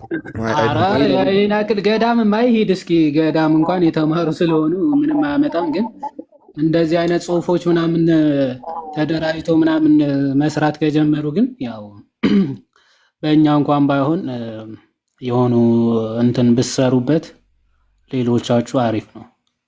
የምን ጽሁፍ ነው? ሌላም ደግሞ አለ እንዴ?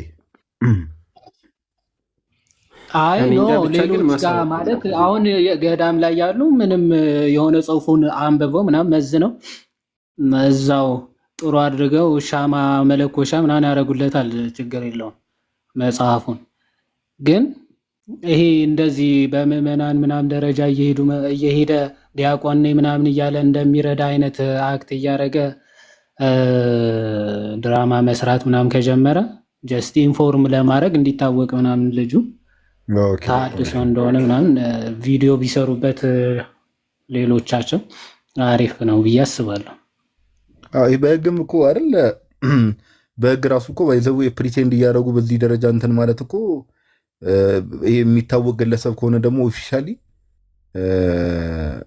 እኔ እንደውም አንዲት በውስጥ የጻፈችልኝ ቆይ ብነግርህ እንዲህ ይሄ ወይ ነው መባል ያለበት ብላ ነው የጻፈችልኝ። ኧረ ወይ ማለቱን ቆይ አዎ የምር አንዳንዶቹ በቪዲዮ የማይመለሱ ነገሮች አሉ። እንግዲህ ታውቁታላችሁ። አይ ይሄ ማሳወቅ ነው።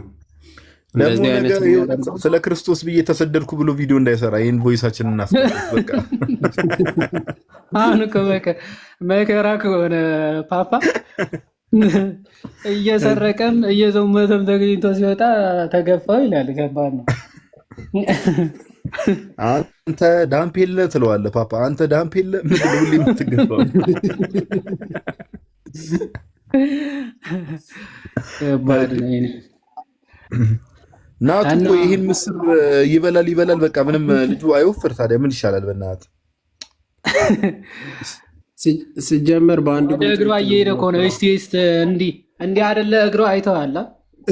ወደዛ ነው ዳይቭ ቀጥታ የሚወርደው። ናቱ አለሽ ምንድን ነው? ዞሮ እንዳይሄድብሽ ተጠንቀቂ። አታ ቤቱ እኮ ነው የምር ማስወርደው እኮ ሊሄድብኝ ይችላል።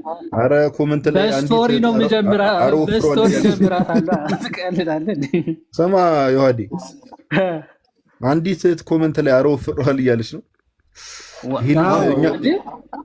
እኛን ለማግኘት ብቻ ነው ከቤት የማይወጣው ማለት ነው። ኧረ ተቀበል እስኪ ማነች እህታችን? እሺ እስቲ ግቢ በእናትሽ። እኛን መጣው ደርሻለሁ እያለ ለካ ወደ እህቶቻችን ነው የሚሄደው። እሺ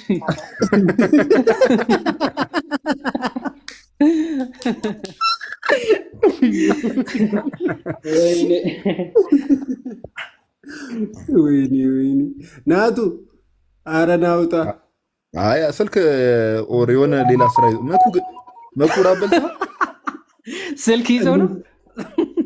አዎ ስልክ ይዞ ነው የሚሆነው ሞስት ፕሮባብሊ።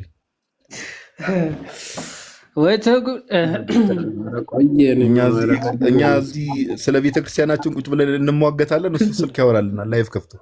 ከባድ እኮ በጣም እኮ የሚገርም ጊዜ ላይ ነው የመጣው። ምን አይነት ጊዜ ደረስናል። ባይዘው ቤተ ስለከፈትክ ማለት ነው ናት ያጸድቅም። ልክ ካልሰራበት ቤት መክፈት ብቻ አያጸድቅም። ስማ ጋዲ ወይ ዛሬ ያየዋቸው ጅቦች በቃ ዮሐዴንና ናቱ ነው የሚመስሉት። ብልክል አይ የሌሊት ቀልድ መኩ። በዚህ ሌሊት መኩ ቅድም ያልሽውን ነገር አሁን በተግባር አደረግሽው እኮ።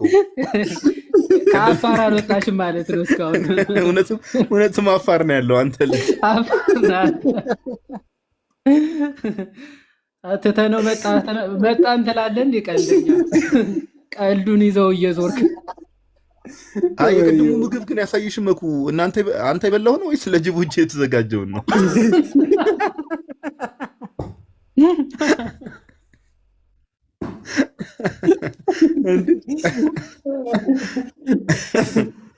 እንዲህ ብራዘር ግራ ገባን እኮ ፓፓ። ኧረ ዛሬ ለጤና ያድርግልን። ለጤና ያድርግ። እኔ እኮ ርዕሱ ደግሞ ጥያቄ ያላችሁ ጴንጤዎች ጠይቁ ነው የሚለው። ኧረ ቢያንስ ፊቱን አጥቶ ያው ናቱ ላይ መሄድ ማለት በቃ ተመሳሳይ ነው ከርዕሱ ጋር መሄድ። መኩ ምንድን ነው ያለው? እሺ የምር ግን ንገረን። እሺ ድንች ይታየኛል። እሺ ሌላ ምን አለው? እሺ ድንች አለው፣ አቮካዶ አለው። አንተ ድንች ሲባል አላለም? የምን ኬሚካል ነው ይሄ? የምን ኬሚካል ነው? መጣሽ ምስርሽን ጨረሽ መሰለኝ ሰርተሽ። ጋዶ በልታ ነው እንጂ የምን ሰርታ ጀመረች። ጋዶ 45 ደቂቃ ነበረ እኮ ፓፓ። ቀሪ ነው። ስማ እንደ ኢንዶሚን እኮ በ5 ደቂቃ የሚደርስ ምስር እኮ የሚሰራው ጭስ። የዚች ምሳሌ ደግሞ ምንድነው? ኢንዶሚን እናስ ያንቺ ያው ነው። ምስር እኮ ያንቺ ኢንዶሚን ነው። እንዴት ነው ግን ይሳት ናቱ ምን እየሰራ ነበር? የምር መኩ ምግቡን ያብራራ። ቆይ አንዴ ናቱ ውስጥ ይቀጥልሽ። መኩ ብቻ በሎቄም አለ። በሎቄ ታውቃለህ? ምን እርሻ የተማረ ሰው እኮ እንዲህ ነው ጋር። ባሎቄ ምንድን ነው ባሎቄ? ኖ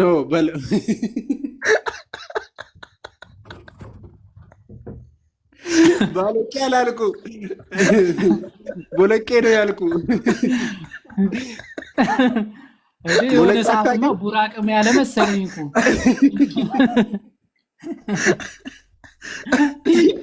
ባሮኬ ያልክ መሰለኝ። ምን ሊያደርግ ሄዳል? ምን አለው ሌላ? ቆይ እስኪ ከዛ በቃ ይሄ ነው እና ቲማቲምም አለው ሙዝም አለው። ቲማቲም የትኛው ነው? ቲማቲም የቱ ጋር ነው ያለው? አታየው? ቲማቲሙ በስልስ መልክ መሰለኝ አይደል? በስልስ አይ ሌላ ፎቶ ላይ ነው ያለው።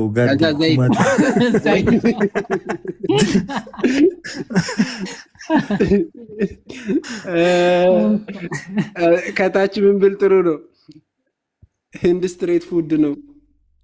ኧረ ላሽ እግራቸው ምናምን የሚኩትበት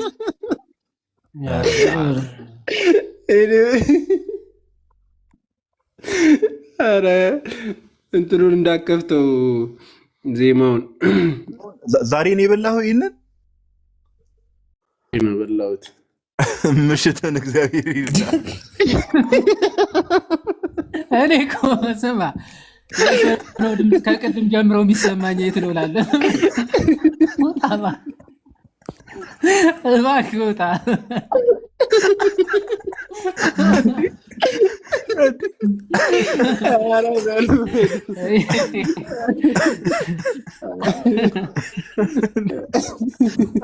ኧረ ኮምቦ ያስጠላል። በሉ እንዴ ሙዝ፣ አቮካዶ፣ ቲማቲም ሙዝ በቲማቲም አስበዋል።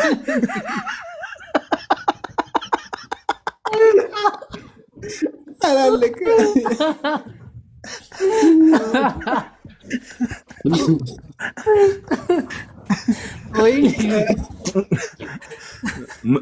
መኩ ዝም ብለሽ በሙድ አታርፍም። ይሄንን ብበላ አይ መኩ ዝም ብለሽ በሙድ ከተማውን ኮሪደር ልማቱን እያልሽ ወክ እያደረግሽ ነው ማደር ያለሽ። አየሁት እኮ እንዳለ በቃ ማለት አለብኝ መሰለኝ አሁን ራሱ። አይ ጸዴ ነው ግን ጸዴ ነው መኩ ለናቱ ይዘለት ና ቴካዌሽ ስመጣ። ኧረ እንዴ ኧረ እኔ አልፈልግም። ሙሸበክ ይሻልሻል ናቱ? አዎ ባይሆን አዎ ሙሸበክ ወይ ያ አንዱ ሀለዋም ከፈለክ ካለ ሙሸበክ አለ። ኧረ ነጋዲም ይፈልጋሉ እሱን። በቅላባ አለ። ምንድን ነው ሀለዋ ብያለሁ። ሌላ ሲጠሩ ምን ለዘላለም ህይወት የሚጠቅም ነገር የዘላለም ህይወት የሚጠቅማችሁ ነገር የጋድ ቅይር ማለት እኮ እኔ እዚህ ኃጢአቴ በዝቶብኛል ሙሸበክ ይለኛል። እንዲህ ምን የኃጢአት ስርየት ያሰጣል? ወዳጅ አያሰጥም። እዚህ አሉ ትልቅ ንስሐ አባት አሉ። ጋዲ ደውልላቸው። በቃ ስልካቸውን በውስጥ ጻፍልኝ። ቴንኪው እጽፍልሃለሁ። የጳውሎስን መልእክት እንዲያጠራም እኮ እስካሁን እንደጠራኸው ማለት ሙሸበቅ ባቅላባ ምናምን እንዳልከው ማለት ያው አንተ ትበላለህ አትወፍርም። ምን እናደርግ እንግዲህ። አሁን ወፍራል አሉ። ምንድን ነው ግን ታጨርሰው እናቱም ትናገራለህ። ብራዘር አንተ ምን አይነት ደፋር አንተ በጣም ናቱ እኮ ነው የተባለው። ናቱ እኮ ነው የተባለው። ያራዳ ልጅ አትጋዲ ወደ ሪከርድ አይቼ ሁሉ መጥቼ መጉ ላይ የዘነበ ናቱ ላይ ሊያካፋ ነው መሰለኝ በጋዲ በኩል። አጀማመሯን አይታታላ እና ታዲያ ኢንዶሚን ያልከው ታች ዮሐዲ ትቀቅላለህ። ምን አልከኝ ጋዴ? እየጨረስን ነው መሰለኛ። አይ በቃ ለእህቶች የምትልከውን አቁም። ምን ወፍረሃል? በቃ ወፍረሃል። ለእኛም አስወርድ። ምን አይነት ሰው ነው? ማስወረድ ብቻ ናቱን ሲጀምር በአገልግሎት ብቻ ነው የምናውቀው። ዝም ብለህ የሰው ስም ታጠፋለህ። ገዝተ ላይ ምን አይነት ድፍረት ነው እናት? የጋዲን ዲስኮኔክት ሬዲ አድርጌ ካላስኳት አልችልም። ፍጥነቱ ጠቅጠቅ አድርገሽ በደቂቃ ነው። አይ በቃ ሳታስወርደኝ በሰላም ግን ፒስን ሻል ፓፓ ተጠፋፋል አለሁልህ። ስደውልልህ ስልክ እምቢ አለኝ ቅድም። እኔ እንጃ ሜይ ቢ ያው የዚህ ሀገር ኔትወርክ ይሆናል ኔትወርኩ እና በቃ ደህና አደሩ ጋይስ። በቃ ናቱሻ ብሮስኪ ስላገኘው ደስ ብሎኛል። መኩዚም ስላወራው ሁላችሁም ላይ ምታችም ያላችሁ ሰዎች አረ ኮሜንት ላይ ጋዲ አሽቄ እያሉኝ ነው። እኔ ወንድሜ መውደድ አሽቄ ያስብላል ነገር በጣም አሽቃበት። በጣም እንዴ እኛን ታስወርደናለህ እዚህ ጋር ቁጭ ብለህ። አሁን ድጋሚ ውጣ እንዳትባል ነው። መኩ ካሁን በኋላ የፌስቡክ ስምን ማለት ነው መኩ የሙሸበክ ምርኮኛ ነው ማለት ነው። አረ ምንድነው ገዝቱን የሚሞላው ይሄ ልጅ? መኩ ጥያቄ ያላችሁ ጠይቁት። በሉ ሰላም ደሩ ተወዳጆች። በቃ ጋይስ ደህና ደሩ።